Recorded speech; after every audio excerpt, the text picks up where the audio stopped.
नमस्कार, मैं हूं आपके साथ मयंक। आज 29 तारीख है, जुमे का मौका है और इस वक्त एक बड़ी खबर आ रही है ईरान से। अब से कुछ देर पहले ईरान में बुशहर में कई धमाकों की आवाज सुनाई दी गई है। मैं रिपीट कर रहा हूं, ये अब से कुछ देर पहले की, 1-2 घंटे पहले की ये खबर है। ईरान में बुशहर में धमाके सुनाई दिए गए हैं और इसके साथ ही ईरान की तरफ से बहुत बड़ा दावा किया गया है। ईरान की तरफ से यह कहा गया है कि उसने अमेरिका के एक फाइटर जेट को गिरा दिया है। इस तरह का दावा ईरान की तरफ से सुनने को मिल रहा है। देखिए, ये जो हमले हैं ये बुशहर इलाके में हुए। जम है बुशहर का इलाका, वहां पर ये धमाके की आवाज आई और जम के जो गवर्नर है मसूद तंगिस्तानी, इनके हवाले से यह खबर आ रही है कि ईरान ने अपने एयर डिफेंस सिस्टम से एक अमेरिकी जेट को निशाना बना दिया है। अब देखिए, यह बेहद अहम खबर इसलिए है। बुशहर क्यों इंपॉर्टेंट है आप जानते हैं। बुशहर में ईरान का न्यूक्लियर पावर प्लांट है जो कि रूस की मदद से चलता है, जहां पर कई रशियन साइंटिस्ट आज भी मौजूद हैं। जंग के बीच में भी यहां पर साइंटिस्ट मौजूद रहे, उनको हालांकि वहां से हटाया गया था, लेकिन जो खबरें इस वक्त है कि यहां पर रूस के साइंटिस्ट मौजूद हैं। और बुशहर में धमाके का मतलब है एक बार फिर न्यूक्लियर प्लांट की ओर बड़ा इशारा करना। लेकिन गौर करने वाली बात है कि ईरान ने अभी यह साफ नहीं किया है कि ये कौन सा जेट मार गिराया। ये दावा है, हालांकि अमेरिका इससे डिनाई कर रहा है। जो अमेरिका की तरफ से बयान आए हैं उसके मुताबिक उनका कोई फाइटर जेट नहीं गिरा है, ऐसा अमेरिका का कहना है। लेकिन ईरान का दावा है कि ये फाइटर जेट था जिसने हमले किए यहाँ पे और गलत तरीके से ये अंदर आया था और उसको ईरान के डिफेंस सिस्टम ने मार गिराया है। अर्श ए कमानगीर, ये जो नया डिफेंस सिस्टम है, देखिए कल बंदर अब्बास पर हमले हुए। हमने देखा कि जिस तरह से बंदर अब्बास को निशाना बनाया गया, बंदर अब्बास में 3 से 4 धमाके हुए, अलग अलग आइलैंड्स पर 9 धमाके हुए। उसके बाद ईरान की तरफ से बड़ा पलटवार किया गया और कुवैत में उस अमेरिकी बेस को तबाह कर दिया गया जहां से मिसाइल्स फायर की गई थी। ये कल की घटना थी। लेकिन उसके बाद देखिए रात को क्या होता है। रात के समय एक तो रात भर हॉर्मुज में फायरिंग होती रही, दोनों तरफ से लगातार फायरिंग हो रही है। जो जहाज वहां से निकल रहे हैं अमेरिका के, जो बिना परमिशन के जा रहे हैं या जिनके बारे में कोई जानकारी नहीं है, कई जहाज ऐसे हैं जो ट्रांसपॉन्डर बंद करके पार करने की कोशिश कर रहे हैं। ईरान की सेना ने सबको रोक दिया है और बिना ईरान की इजाजत के इस समय हॉर्मुज में परिंदा भी पर नहीं मार पा रहा। यह हकीकत है। जो खबरें हैं हॉर्मुज की, ईरान ने बहुत ही एग्रेसिव स्टैंड ले रखा है हॉर्मुज में, खास तौर पर बंदर अब्बास पर कल जो हमले हुए थे उसके बाद। लेकिन देखिए अब होता क्या है, सुबह सुबह, जुमे की सुबह, यानी अब से कुछ देर पहले ही बंदर अब्बास में एक ऐसी खबरें हैं ईरान से कि एक फाइटर जेट को डिटेक्ट किया गया जो कि ईरान के एयर स्पेस के अंदर घुसा था। इसी दौरान खबरें आती हैं कि बंदर अब्बास में धमाके हुए हैं और उसके बाद ईरान की तरफ से दावा होता है कि हमने एक अमेरिका के जेट को मार गिराया है। अब ये कौन सा जेट था, इसकी जानकारी अभी पूरी साफ नहीं आई है, लेकिन इस तरह का दावा है ईरान की तरफ से। देखिए, अगर आप देखें पिछले 5 से 6 दिन के अंदर अमेरिका लगातार ईरान को किसी ना किसी तरह से जंगी हमलों में उलझाए हुए है। ये पॉलिसी इजराइल भी अपनाता है, चाहे लिबनन हो चाहे गाजा हो। लगातार इजराइल की तरफ से कुछ ना कुछ हमले हो रहे होते हैं, बजाय इसके कि सीजफायर है नहीं है। उसी तरह से अमेरिका भी आप देखें, चाहे हॉर्मुज में जो पहले 4 दिन पहले जो हमले किए गए बिना किसी वजह के, जबकि बातचीत ये थी कि कतर में अब्बास अराक्ची साहब मौजूद है, खलीफाफ साहब मौजूद थे कतर में, उसके बीच में ये हमले किए गए। फिर उसके बाद कल बंदर अब्बास पर हमले किए गए और आज जो खबरें हैं कि बुशहर में धमाके हैं और चूंकि फाइटर जेट का इन्वॉल्वमेंट है इसलिए ये खबर बेहद अहम हो जाती है।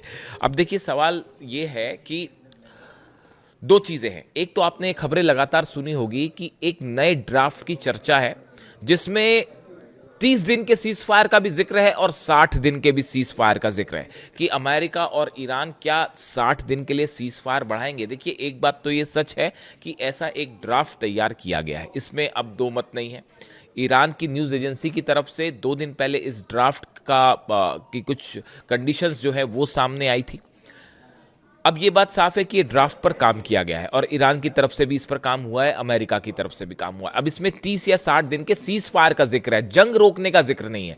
लेकिन यहां मैं इस बात को साफ कर देना चाह रहा हूं कि अगर ये ड्राफ्ट है सामने तो इसमें भी ये चीज एकदम क्लियर है कि ईरान अपने यूरेनियम पर कोई बात नहीं करेगा, ना उसे सरेंडर करेगा, ना ही इसमें न्यूक्लियर प्रोग्राम रोकने को लेकर कोई बात है। ये जो मसौदा है जिसकी शर्तें जो बाहर आई, ईरान की न्यूज एजेंसीज के हवाले से बाहर आई हैं कि ये सिर्फ 60 दिन के लिए सीज फायर को आगे बढ़ाने का समझौता है और इसमें इस बात का जिक्र था कि कैसे हॉर्मूज को खोला जाए, ईरान अपनी निगरानी में कैसे जहाजों को निकालेगा, वहां से निकलने देगा सबको, लेकिन वहां पर कंट्रोल ईरान का ही रहेगा। इस तरह की बात थी इसमें यूरेनियम और न्यूक्लियर डील की कोई बात नहीं थी। जो बार बार कई बार सवाल होते हैं मुझसे कि क्या कोई डील हो रही है या क्या इस ड्राफ्ट में क्या है, इस ड्राफ्ट में यूरेनियम और न्यूक्लियर मुद्दे की कोई बात नहीं है। दूसरी चीज आप ये देखिए कि आखिर ट्रंप जो हैं वो इस समय दोहरी मुश्किल में क्यों फंसे हुए हैं। ट्रंप ने पूरी कोशिश की कि पहले जंग में ईरान को हराया जाए, हो उल्टा गया,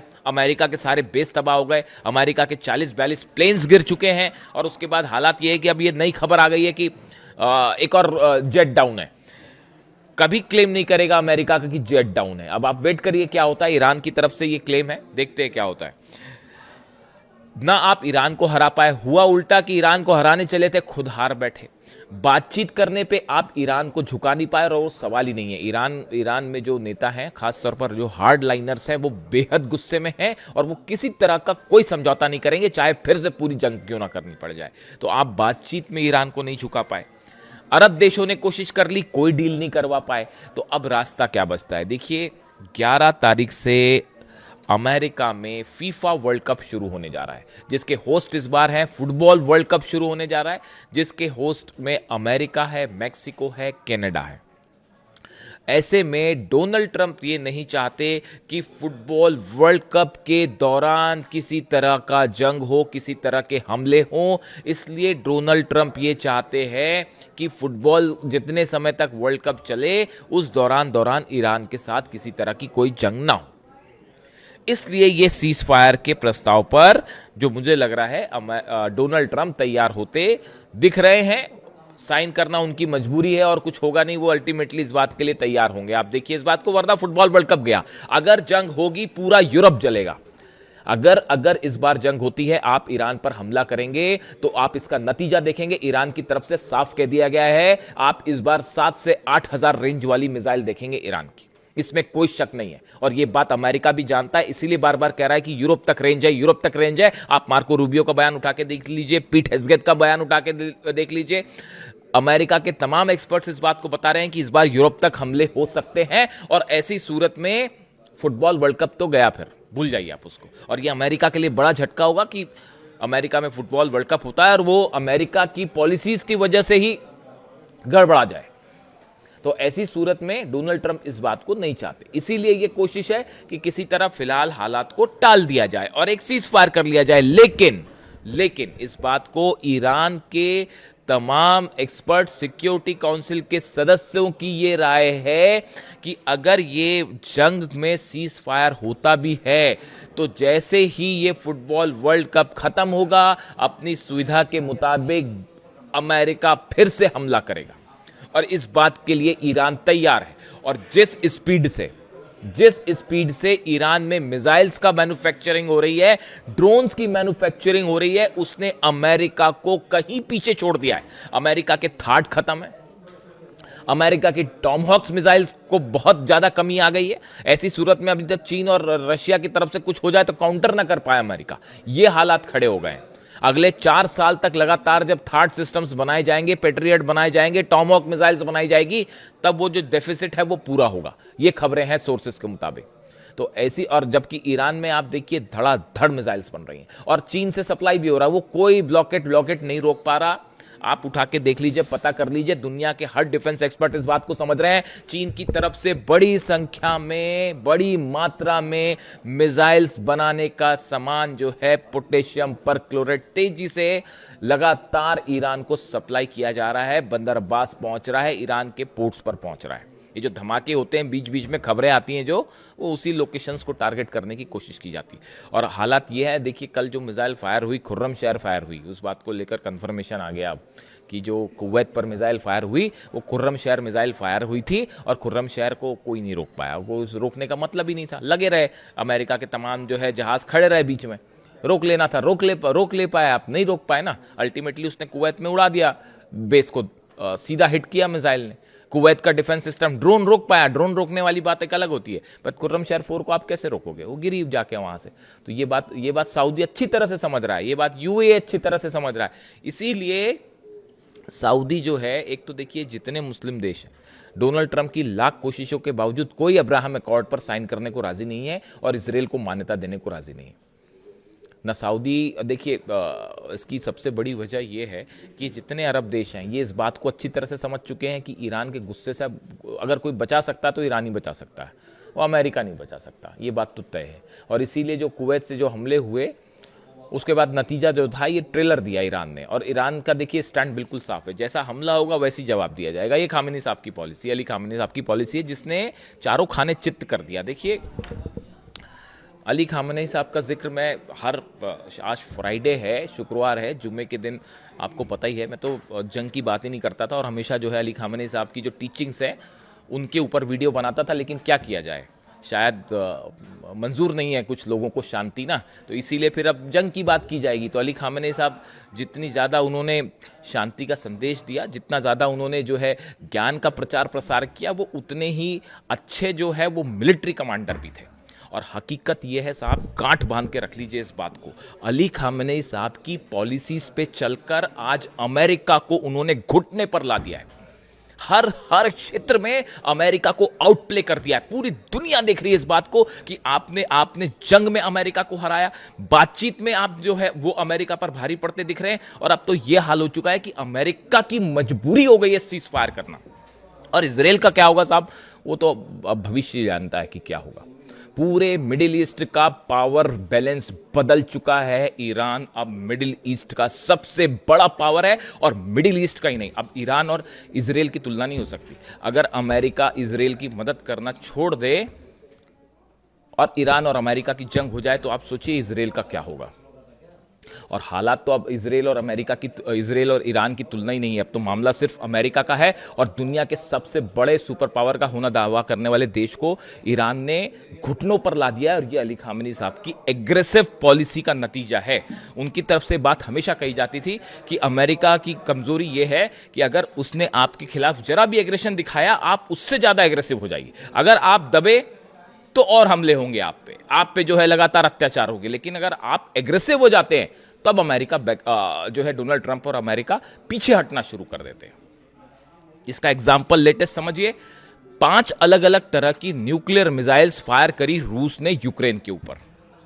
पिछले आप 4-5 दिन की कहानी देखिए, जब लुहांस्क में बच्चों के स्कूलों पर हमला हुआ और वहां बच्चे मारे गए, उसके बाद पुतिन ने अपनी 5 न्यूक्लियर मिसाइल्स निकलवाई और कहा कि मारो कीव पर, और यूक्रेन पे धड़ाधड़ मिसाइलें गिरनी शुरू हुई। उसके बाद अमेरिका ने इस हमले की आलोचना करने की हिम्मत तक नहीं की। आप सोचिए, जितने यूक्रेन डिफेंस सिस्टम फायर कर रहा है, अपने जो मिसाइल्स फायर कर रहा है, यूक्रेन की तरफ से जो ड्रोन जा रहे हैं, ये सबके सब अमेरिका और यूरोप ही तो दे रहा है। अमेरिका के डोनाल्ड ट्रंप के कहने पर हमले हो रहे हैं रूस पे, इस बात को हर कोई समझता है। रूस के जितने ऑयल ठिकाने जल रहे हैं वो डोनाल्ड ट्रंप के इशारे पर चल रहे हैं, इस तरह का एक्सपर्ट्स का मानना है। इस तरह से जो एक्सपर्ट्स मान के चलते हैं कि अमेरिका जो है वो लगातार हथियार प्रोवाइड करता है यूक्रेन को, और यूरोप प्रदान कर रहा है, इसीलिए यूक्रेन अब तक टिका हुआ है। तो यूक्रेन के सहारे जो है वो अमेरिका जंग लड़ रहा है रूस से, इस तरह का सोचना है तमाम डिफेंस एक्सपर्ट्स का। रूस ने जहां अपनी न्यूक्लियर मिसाइल्स निकाली तो अमेरिका बैकट्रैक, वो जो है पीछे हट गया, उसने यूक्रेन का हमले पर आलोचना तक नहीं की। यही बात अली खामेनी साहब कहते थे। तो अब उसी पॉलिसी पर चल रहा है पूरा का पूरा ईरान, और ये जो छोटे छोटे क्लैशेस हो रहे हैं अलग अलग, ये जंग का रूप अब तब लेंगे जब फिलहाल ये वर्ल्ड कप वाला प्रोसीजर ओवर होगा। कम से कम नवंबर में चुनाव होने हैं, mid term polls, Donald Trump का बयान आया है कि हम देखेंगे, हमें उसकी चिंता नहीं है। डोनाल्ड ट्रंप की हार तय मानी जा रही है अमेरिका में। कई सारे एक्सपर्ट्स ये मान के चल रहे हैं कि जिस मुश्किल में अमेरिका है और जो मैसेज गया कि ईरान को आप नहीं हरा पाए, उससे डोनाल्ड ट्रंप की हार कम से कम तय हो गई है, ऐसा माना जा रहा है। इस सूरत हाल में अब ये जो जंग वाली बात है, दोनों चीजें एक साथ चल रही हैं। अपनी सुविधा के मुताबिक सीजफायर करके वो फिर हमला करेगा, ये बात ईरान अच्छी तरह से समझता है और उसकी जबरदस्त तैयारी हो रखी है। अब देखना यह है कि अगले 2-3 दिन में क्या डेवलपमेंट होता है। आपको दोनों चीजें दिख सकती है, एक सीजफायर का प्रस्ताव आ सकता है। अगर सीजफायर हो भी जाता है तो आप ये कतई मत मानिए कि ये जंग फिर से शुरू नहीं होगी। ये जंग फिर शुरू होगी, यूरेनियम पे ही जंग शुरू होगी। आप देखिएगा इस बात को, भले सीजफायर हो कुछ दिन का, वो सुविधा के मुताबिक है। और ईरान, देखिए ईरान की तरफ से भी जो इस टाइम मिल रहा है, मैं आपको बार बार ये कह रहा हूं कि जो टाइम ईरान को मिलता है, ईरान भी जो बार बार कहता है अच्छा ठीक है बात शुरू, डेलीगेशन भेज देता है, कभी बातचीत शुरू होती है। ईरान को टाइम चाहिए, और टाइम चाहिए। हो सकता है कुछ चीज़ें बन रही हों ईरान में और बन जाएं जल्दी, समझदार को इशारा काफ़ी है। तो जो भी जुड़ा अपडेट होगा वो आपको बताऊंगा। फिलहाल ये बुशर से जुड़ी बड़ी खबरें हैं कि बुशर में एक बार फिर धमाके हुए हैं और पूरे ईरान में जो है वो रेड अलर्ट है इस समय। Thank you so much.